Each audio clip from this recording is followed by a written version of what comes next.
Mass Effect is a space opera. It's one of the most powerful pieces of fiction that I've seen in my lifetime.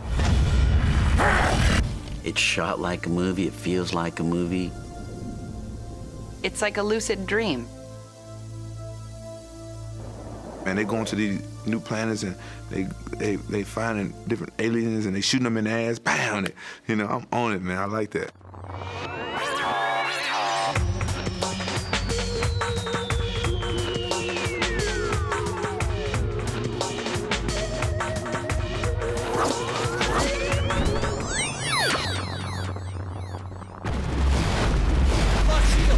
Mass Effect is a grand and epic sci-fi adventure game which kind of plays like 24 in space. The idea behind it is to try and make a role-playing game for people that helps them live those science fiction moments from classic movies that we all grew up with. Blade Runner. Over Star Wars. Minus Han Solo. Plus Babylon 5 meets Aliens. With Sean Cassidy to the 10th power.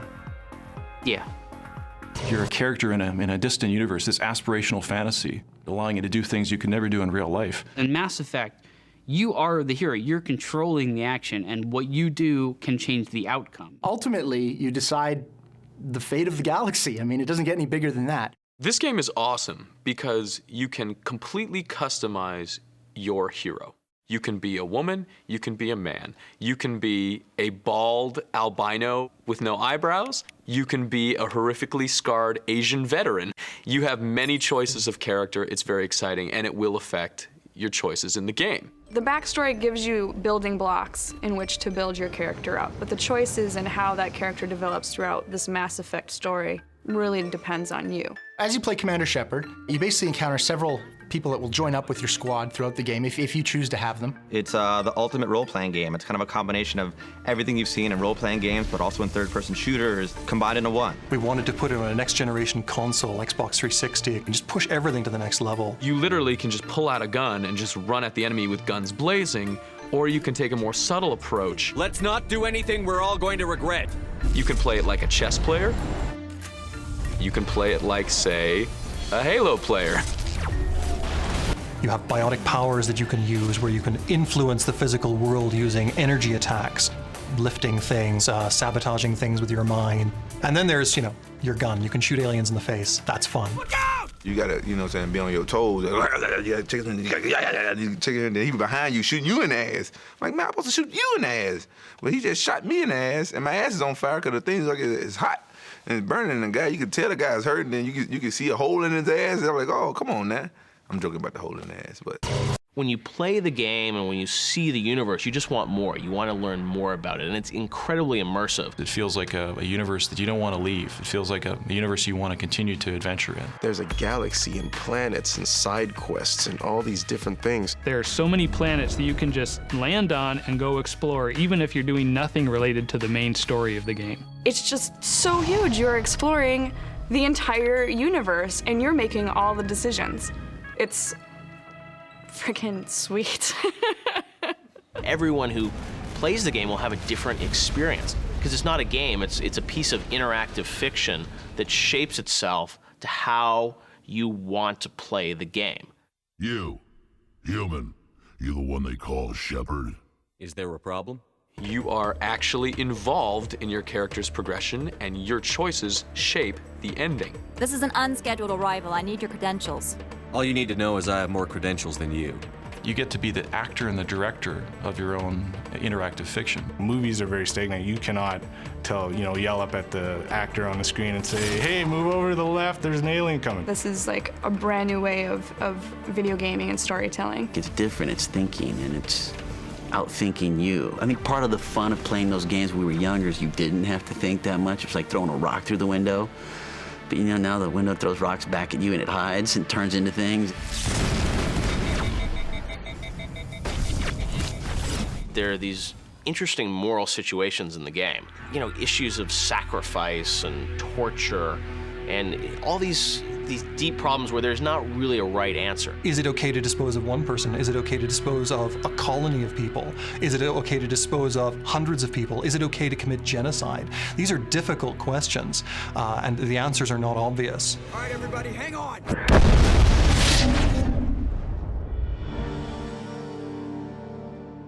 It's not even kind of a standard just choosing good and evil kind of thing. There's like a gradient of like good and evil. If you make always the meanest, gruffest, most aggressive choice, that doesn't always get you the result that you ultimately want.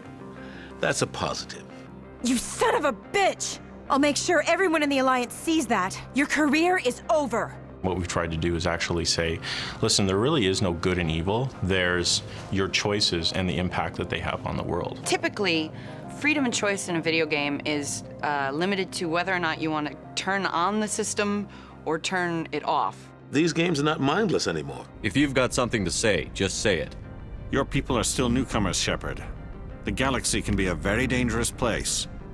Is the Alliance truly ready for this? Choice is the most important thing. It's about giving the player as much choice as possible across all aspects of gameplay. Most games are essentially a roller coaster, where you get in, you hang on for dear life. If you play right, you're gonna go up here and down here, and the big falls and the big screams, then you're going back down again, and then it ends. With Mass Effect, it's more of a road trip, where you get in your car, you got your 3 or 4 dumb friends, and you guys are going forward. And wherever you get to is gonna propel you to the next place. And some dumb decisions you make over here are gonna put you in a problem over here. Eventually, you're gonna get where you need to go. But the way it's gonna unfold is like a mystery.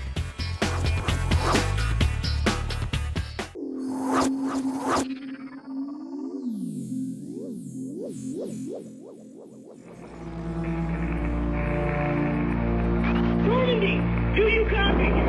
We're under attack! Incoming transmission from Novaria. Normandy! Are you there? Okay, requesting immediate aid! Please! Please! I think what makes a great video game story is what makes a good movie story, is what makes a good novel. You need great heroes faced with extraordinary circumstance, and they rise to meet that because the faith of others hangs in the balance, and they're not afraid to ultimately sacrifice themselves. What makes for good science fiction is a healthy blend of head game and old school storytelling. One of the original goals for Mass Effect was to make a believable science fiction story for grown-ups. The science fiction is really, really good in this game. We've built up this whole history of all the different races that you'll meet, all the different alien species that you'll meet.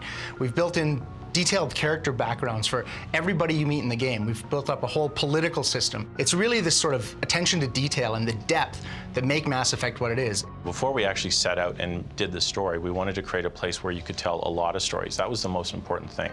What really gets me in this game is the fact that you can explore the universe. It's so Star Trek-y. It's awesome. In Mass Effect, players get to enter this beautiful universe we've created, and then they get to shape it. You are Commander Shepard. You're an elite military agent with the Systems Alliance. That's humanity's military branch as they sort of go out and explore and expand into space. Shepard is a classic hero. You are a Spectre. Spectres are this sort of galactic agency that is tasked with keeping peace across the galaxy through any means necessary. You know, they're sort of like the James Bonds of the future. In the game, humanity has just joined the intergalactic community, if you will. It's like we're just joining the Federation in Star Trek. The humans are the peons. They're the newbies. Nobody really knows what they're capable of.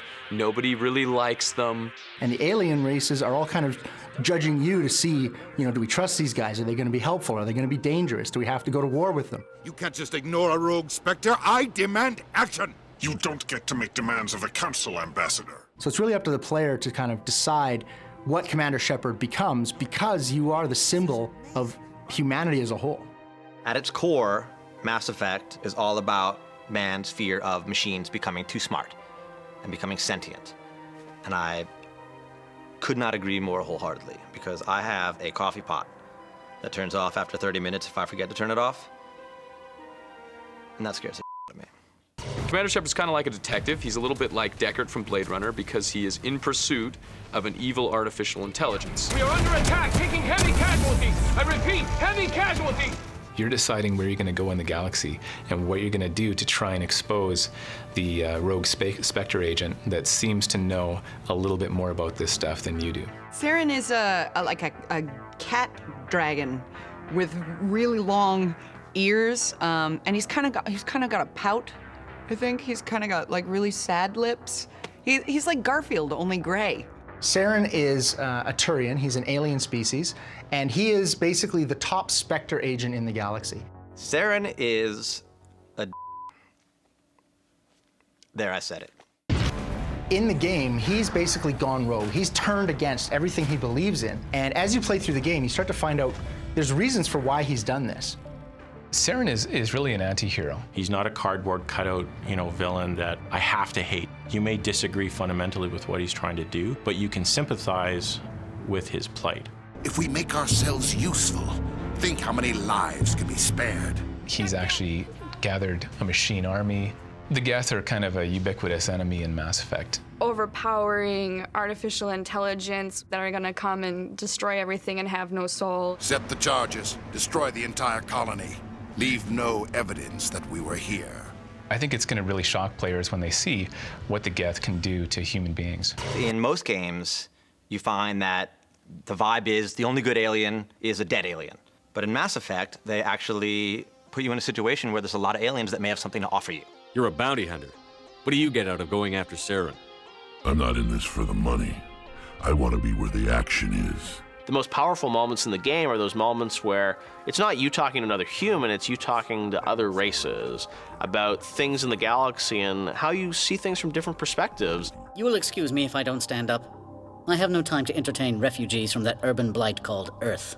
There's a lot of depth here. There's more than just, a blue alien. They've got this whole history and this whole culture. If you would speak to him as a fellow soldier, I believe he will listen to you and let the matter be.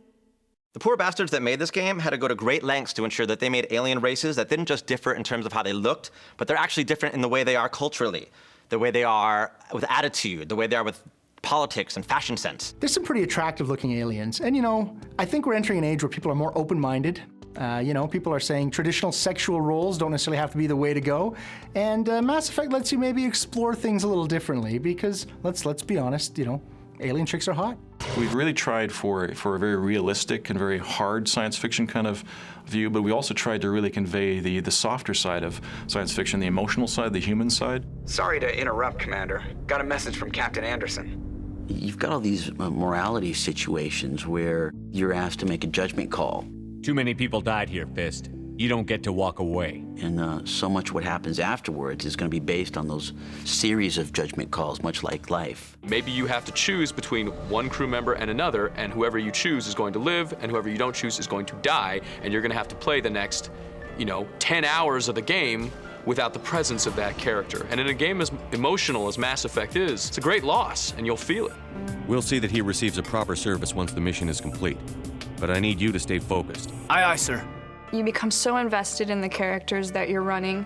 You actually get emotional. You actually start feeling what your character might be feeling if it was an actual live person. Not every game lets you interact with everyone on screen. Not every game lets you interact with death. It gets you so involved on such a deep level in a video game.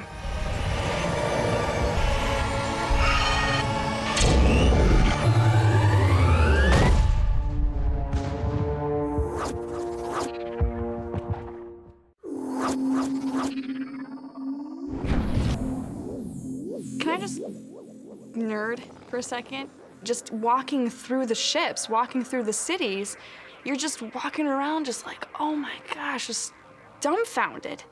They're huge. It is an entire world on this little disc. The technology they use today is just, your jaw hits the ground. It's really a beautiful game. Building a game like Mass Effect is a major undertaking. You've got hundreds of programmers and artists, you've got millions and millions of dollars, you've got a long history of technologies that you bring in. We had well over 100 people working on it when we were in full production. It took about 4 years to make. You really have to start by limiting yourself so that you can actually make some progress. The art were less for actual science, the writers were quite a bit more, so there was always this combat between the two. Should we allow time travel? Should we allow instant space travel? How do we actually go to other planets? Because thanks to Einstein, that jerk, we can't go faster than the speed of light. And the speed of light isn't all that fast. I mean, it's faster than my Toyota, but it's not that fast. Mass Effect is, as a metaphor, the title, but it's also kind of the slang term in the Mass Effect universe for dark energy. Dark energy sort of is this mysterious force. It's actually drawn from real-life science news. It's an energy that pervades the universe, and it causes the acceleration of the expansion of the universe. Magnons, protons, electrons, that kind of stuff that you can use to harness to create. What was the question again? I don't feel qualified to answer this. Gravity acts repulsively on it. So if I had a lump of dark energy here, it would actually start inflating and it would actually create a new universe. That would be very exciting, but I guess the excitement will be somewhat short-lived. I don't really understand how Mass Effect works, but you can like warp space and time and throw people around. It powers the starships. It really powers all of the cool technology in Mass Effect, and yet it still kind of has a hook into being plausible in real-life science.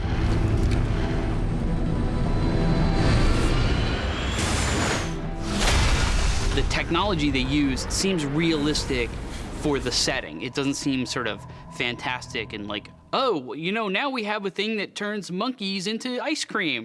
BioWare has really carved out a niche as, I think, probably the best developer in the world of role-playing games. Citadel business. We got a Council Spectre aboard. At BioWare, we've been working on this kind of game for a long time, and it's been an evolution. We've finally been able to take everything we've learned from our previous games, and we've really kind of pushed that to a whole other level. It's finally a next-gen game. It's taking that hardware that we've been promised and promised and promised, and like really, truly utilizing it. Mass Effect is a really high-impact system, and each one of the components that we use is really high fidelity. You've got all this stuff in the game. You have the exploration and the story and the action shooter, and you're modding weapons and you're changing armor, and yet you get inside and play the game, and you don't feel like you're wrestling with any of that. It's just fun.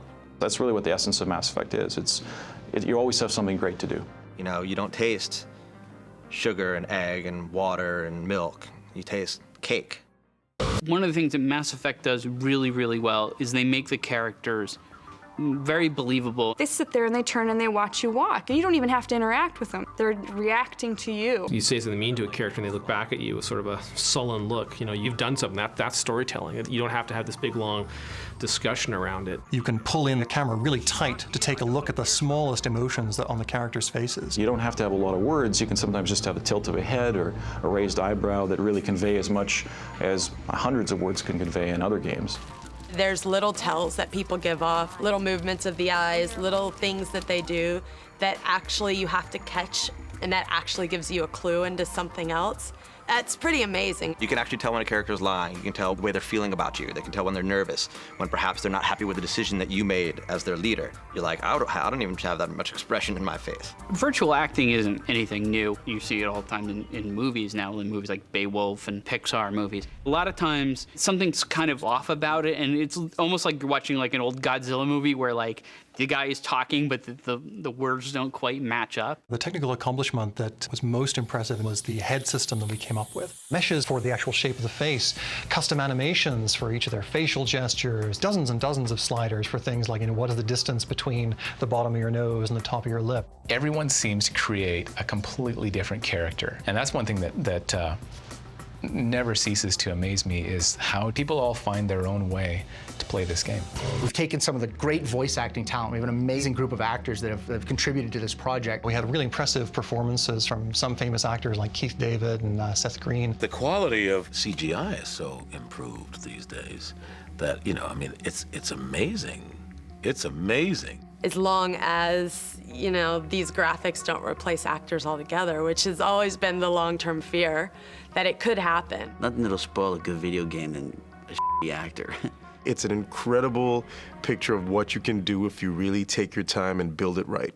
The great thing about Mass Effect is right from the start, we've envisioned it as a huge trilogy of games. The jerk that you were in the first one, or the hero that you were in the first one, is the character you're starting with in the second one. People are going to see that choices they made in the first game will carry through the second game and even all the way into the third game. It really has taken us all of these many years to build up the amount of technology that it requires. The 360 really allowed us to build the game we wanted to build this time with photorealistic environments, photorealistic characters. The sound, the graphic quality, I mean, we pushed it pretty hard. It's dedicated to that HD TV experience, which gives you really high definition visuals. It is the game that everybody wants it to be. If games are this hot right now, I'm excited about maybe by the time that I'm 50, you could almost be in something like the holodeck. And you could play this game and get lost in the game and play it for days and days and really feel like you're in the middle of it.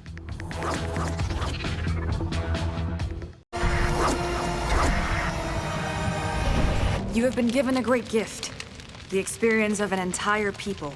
It will take time for your mind to process this information.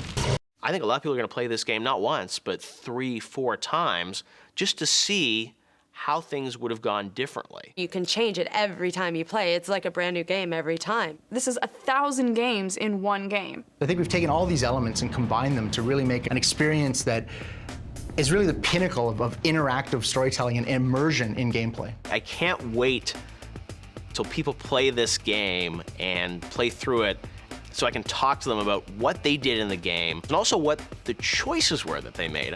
I could see this game sucking up part of my life. So if I don't make any movies for the next couple of years, you'll know why. Lost in space.